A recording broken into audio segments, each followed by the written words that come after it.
Picture this. You're dating a woman who turns heads everywhere she goes. The kind of woman who can silence a room just by walking through the door. She's beautiful, magnetic, intelligent, the kind of woman that makes you feel lucky just to stand next to her. You treat her like she deserves the world. You buy her flowers, open every door, text her good morning before the sun rises. You do everything you've ever been told a good man should do. And slowly, she begins to drift. Her replies get shorter, her tone colder, the spark that once lit her eyes when she saw you gone. You start asking yourself what you did wrong. You replay every conversation, every date, every moment, searching for the mistake. But here's the brutal truth most men never see until it's too late. You didn't do anything wrong. You did everything to right. What I'm about to tell you will sound cruel. It'll sound unfair. But it's the hidden law that governs female psychology, one that polite society refuses to acknowledge. The truth is this: a woman cannot feel deep, lasting attraction for a man she feels safe with. Not the kind of safety that protects her from harm, the kind of safety that makes her feel certain of you. Because the moment she becomes sure of your affection, the moment she knows you'll always be there no matter what she does, her subconscious starts to whisper a single deadly thought: I've figured him out. And when a woman figures you out, her attraction dies. You've probably heard that women want security, comfort, and stability. And yes, that's true, but only after she feels desire. Desire doesn't grow from safety, it grows from tension. It grows in the space between what she has and what she wants, between who you are and the mystery she's still trying to solve. Most men destroy that space without even realizing it. They smother it with constant attention. They kill it with predictability. They bury it under the weight of devotion that no longer feels earned. It's because here, as the uncomfortable biological reality, the one written into her DNA long before the first love song was ever written. Women are wired to seek men whose values seem slightly out of reach, not impossibly distant, but just far enough to make her stretch. Her attraction isn't to the man she has, it's to the man she almost has. Back in our ancestral past, this made perfect sense. A woman's survival depended on choosing a man who was stronger, more capable, more dominant than others. Her instincts evolved to crave upward movement, to attach to men whose presence increased her odds of survival. An ancient code never left her. So when you treat her like a queen before she's earned the throne, you're not winning her heart, you're triggering her evolutionary alarm bells. Her mind reads your behavior as submission, and her body, without her even understanding why, begins to shut down desire. It's not because she's evil, it's not because she's ungrateful, it's because she's human. You see, women fall in love through the language of emotion, not logic. Their attraction is not a reward for kindness. It's a response to challenge. The paradox every man must face is that the more secure you make her feel about you, the less alive she feels around you. That's why you'll often hear women say, "He's such a good guy," but there's just no spark. That spark she's talking about, it's uncertainty, it's unpredictability, it's the feeling of being slightly off balance, not knowing exactly where she stands. And this is where most men fail. They think love is about giving more, doing more, proving more. But in her mind, every act of overinvestment quietly lowers your value. Because if you have nothing else going on, if your entire emotional world revolves around her, she can feel that imbalance. Her subconscious interprets it as weakness. The tragedy is that most men think they're losing women because they weren't enough. But in reality, they lost her because they gave too much. They handed over all their power wrapped in affection and devotion, hoping it would make her love them more. What they didn't realize is that love and attraction live by different rules. Love wants safety, attraction needs danger.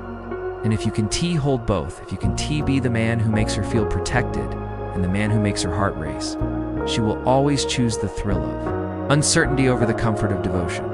So remember this: a woman doesn't fall in love with the man who gives her everything. She falls in love with the man she has to earn. Let me tell you a story. There was this guy. Let's call him Daniel. It's the kind of man every mother would want her daughter to marry. Clean-cut, successful, grounded. He met a woman named Claire, stunning, charming, full of life. From the first date, he was captivated. He told his friends, she's the one. Daniel did everything right. He planned elaborate dates, texted her every morning, every night. He surprised her with flowers, remembered her favorite coffee, never let her feel neglected. And for a while, Everything seemed perfect. She laughed. She kissed him. She told him he was different. And slowly something changed. Her responses became shorter. Her eyes stopped lighting up when he walked into the room. She started saying things like, "I just need space," or "You deserve someone who loves you the way you love me." And Daniel couldn't understand it. How could she leave when he treated her better than anyone else ever had? But what he didn't see was what was happening beneath the surface. Each kind gesture, each sacrifice, each moment of emotional overexposure, all of it was lowering his perceived value in her mind. See, when a man worships a woman, he places her above him. He hands her the crown, and then wonders why she stops seeing him as a king. Attraction doesn't grow from equality, it grows from polarity. One must lead, and the other must feel led. Let's look at another man, Michael. Michael wasn't rich, he wasn't tall, he didn't have the best car or the flashiest watch. He worked as a personal trainer, lived in a small apartment, and didn't try to impress anyone. But he understood something most men never learn. Mystery feeds desire. When he met women, he didn't chase. He didn't text constantly. He didn't compliment endlessly. He teased. He listened. He disappeared when he needed to. He never over-explained himself. And here's the strange part. Women pursued him. They tried harder, texted first, initiated plans. Why? Because they couldn't figure him out. He was unpredictable. He was confident without being arrogant. He made them feel like they had to earn his attention. And that uncertainty made him irresistible. The difference between Daniel and Michael wasn't money, looks, or status. It was energy. Daniel's energy screamed, "Please don't leave me." Michael's energy said, "You can stay if you want, but I'll be fine either way." That subtle difference changes everything. Women are emotional barometers. Don't consciously analyze a man's worth. Feel it. Every gesture, every pause, every reaction communicates value. If you text back instantly every time, you're saying, "I have nothing more important than you." If you rearrange your life to fit her schedule, you're saying, "My world revolves around you." And the moment she senses that, the instant she feels like she's the center of your gravity, her instinct starts to pull away. Not because she wants to hurt you, but because nature wired her that way. Let's go deeper. This isn't manipulation, it's biology. In ancient times, women needed to identify high-value men, not the strongest physically, but the most emotionally stable, the most resourceful, the most unshakable. If the man became desperate or reactive, it signaled weakness. A woman's subconscious learned to associate that weakness with danger, danger to her survival, danger to her offspring. Fast forward to today, the same instincts are still running in her mind like ancient software. She might not need a man to protect her from predators, but her psychology still scans for signs of strength, emotional steadiness, confidence, leadership. So when she tests you, when she cancels plans last minute, goes cold for a few days, or mentions another guy, she's not doing it to be cruel. She's doing it to feel. She's unconsciously testing your composure, your self-worth, your ability to hold your frame. The man who fails those tests reacts. He gets angry. He becomes jealous. He begs, argues, overcompensates. He thinks he's fighting for love, but in her eyes, he's proving weakness. The man who passes simply observes. He doesn't chase. He doesn't explain. He lets her behavior reveal who she is and maintains his position calmly. And the strange thing is, that calmness reignites her attraction, because it reminds her, he doesn't need me, I need him. It's the psychological switch. The woman who once pulled away now starts leaning back in. She texts more often, she laughs again. She feels the same fire she thought she'd lost. Not because he became colder, but because he became unavailable. You see, a woman's attraction doesn't vanish because you were kind. It vanishes because your kindness came without scarcity. Kindness given too freely loses its value. Attention given too icily loses its weight. Validation given without effort loses its meaning. Michael knew this instinctively. That's why his compliments mattered. That's why his affection carried weight. Because when he gave it, it was earned. It was rare. It was valuable. Every man has to decide who he wants to be. Daniel, the man who gives everything and loses everything. Or Michael, the man who gives little but receives devotion in return. Let's strip away the illusion. What you've been taught about love was never designed to make you attractive. It was designed to make you obedient. From the moment you were old enough to understand romance, the world told you the same story. Treat her right, be honest, be consistent, never make her doubt your love. And that sounds noble, doesn't it? But look around. How many men did everything right and still ended up abandoned, heartbroken, replaced by the very woman they would have died for? The truth is hard to swallow because it means you've been lied to your entire life. You were told that love is about giving, when in reality, desire is about earning. You were told that stability builds attraction, when in reality, attraction thrives on instability. And here's the paradox most men will never accept. The moment she knows you'll never leave, she stops wanting to stay. That's the psychological cliff most men fall from over and over again. You treat her better, hoping to pull her closer. And instead, she drifts further away. You open up more, thinking she'll feel safer. Instead, she feels bored. You give her your heart in your hands, and she looks at it like something she didn't ask for. It's not because she's heartless. It's because you stopped being the challenge she fell for. Think about how it feels in the beginning. The chase, the mystery, the unpredictability. That's when she's obsessed. That's when she checks her phone every minute, wondering if you'll text. That's when she stares at the ceiling at night, overthinking your silence. But then, something changes. You let her know you're hooked. You tell her she's everything. You start to plan the future. You reveal every card. And in that moment, the hunt ends, and so does her attraction. Because her subconscious doesn't crave certainty, it craves pursuit. It craves the tension of almost having you, but not quite. It's cruel, it's unfair, but it's real. Let me tell you what happens inside her mind when she senses you've fallen. She tests you not out of malice, but instinct. She withdraws affection just to see if you'll chase. She brings up another man to see if you'll flinch. She challenges your opinions to see if you'll fold. And if you do, if you bend to please her, if you scramble to reassure her, if you trade your boundaries for her comfort, she feels it instantly. Her attraction collapses like a dying flame. Because deep down, she needs a man who can lead her emotions, not follow them. That's why the bad boy archetype works. It's not because he's cruel or cold. It's because he's centered. He doesn't live for her validation. He doesn't flinch when she pulls away. His self-worth isn't a reflection in her eyes. It's dangerous, not because he hurts her, but because he could leave her. And that possibility, that threat of loss, is the heartbeat of attraction. She wants to feel the edge. She wants to feel that she's winning something that others want, but can't have. Yes, when she earns your affection, it carries weight. But when you hand it over freely, it's worthless. This is where most men lose themselves, in the quiet moments when she's distant, when she's testing your patience, when she's cold and unreadable. You start questioning your worth. You start overcompensating. You text first. You try to fix what was never broken.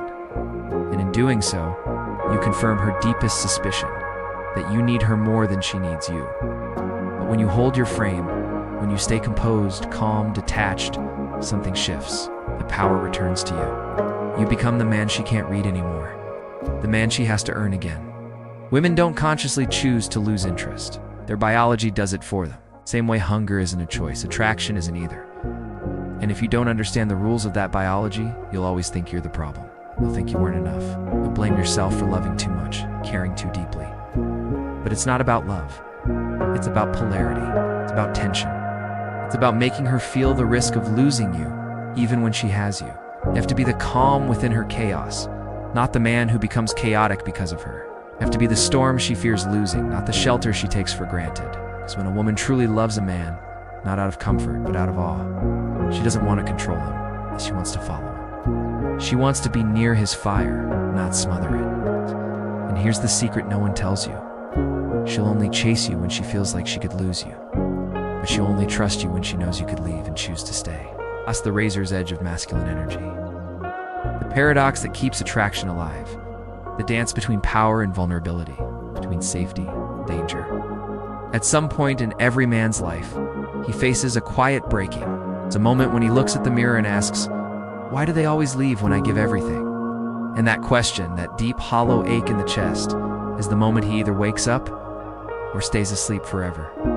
Most men stay asleep. They harden. They turn bitter. They call women heartless or broken. They convince themselves that love is a lie, that relationships are rigged, that there's no point in trying anymore. But those men never understood what was truly happening. They thought love failed because they weren't good enough. No. Love failed because they didn't understand the laws that govern desire. Love and attraction are not born from the same soil. Love grows from comfort. Attraction grows from contrast. Love is what she says she wants. Attraction is what her instincts crave. And the man who learns to hold both, to be loving without losing mystery, to be kind without surrendering power, becomes the rarest kind of man alive. He doesn't chase, doesn't beg. He doesn't seek permission to exist. He stands still, rooted, a mountain in a world of men made of sand. Because the truth is this: the feminine seeks something to orbit, something stable enough to challenge her chaos, yet powerful enough not to be consumed by it. When you become that force, not through arrogance, but through quiet confidence, everything changes. A woman can't love a man she doesn't respect, and she can't respect a man who doesn't respect himself. Hey, that's the final lesson. Respect is the invisible current of attraction. It's the space between two people that keeps energy alive. When you fill that space with neediness, fear, or desperation, the current dies. When you protect that space with dignity, discipline, and composure, the current deepens. Because women don't fall for words. They fall for presence. Fall for the man who doesn't need to convince her of anything. The man whose silence carries more power than another man's promises. So stop asking, what does she want? Ask instead, who am I being? You can't fake energy. You can't pretend to be high value. Every word, every action, every pause radiates your state of being. When your sense of self comes from within, when you're full, grounded, unshaken, she feels it in her bones. She might not understand why, but she'll crave it. And that's the paradox of masculine energy. The less you try to make her love you, the more she does. Because your detachment tells her something her instincts recognize. This man has options. This man has control. This man could walk away. That doesn't make you cold. It makes you real, makes you rare. Masculinity in its purest form isn't about dominance. It's about direction. It's about being so anchored in who you are that nothing she does can pull you off course. When you stop chasing her validation, you start creating gravity. And gravity doesn't chase, it attracts. So remember this the next time she pulls away, the next time she tests you, the next time she withdraws her affection to see what you'll do. Don't react, don't explain, don't panic. Hold your center. Because the moment you stay calm when every other man would crumble, that is the moment she feels it, the shift, the spark. The reminder that she's standing before a man who cannot be moved. That's when attraction returns, not from begging or persuasion, but from the silent realization that you are different. You are not like the others. You are not trying to win her. You are simply allowing her the chance to win you. And that's the truth she'll never admit, but will always respond to. She doesn't want to own you. She wants to believe you could leave, yet hope you never do. That balance, that quiet dance between power and affection, is the essence of attraction. It's what keeps desire alive years after love has settled. So, the next time you feel the urge to prove your love, pause. Look her in the eyes not as a boy hoping for approval, but as a man standing in truth. Show her not through words but through energy, that your world is full, that her presence is a privilege, not a requirement. And then walk away when you need to. Because sometimes the most loving thing a man can do is remind her that his love is a choice. She'll never say it out loud, but that's the moment she'll fall again. It's not for your kindness, not for your devotion, but for your strength. The kind that doesn't shout, doesn't chase, doesn't break. It simply is. That's the psychology of female attraction in its purest form. Not manipulation, not games, just timeless truth. When you embody it, you stop trying to hold on to women. And instead, you start to hold on to yourself.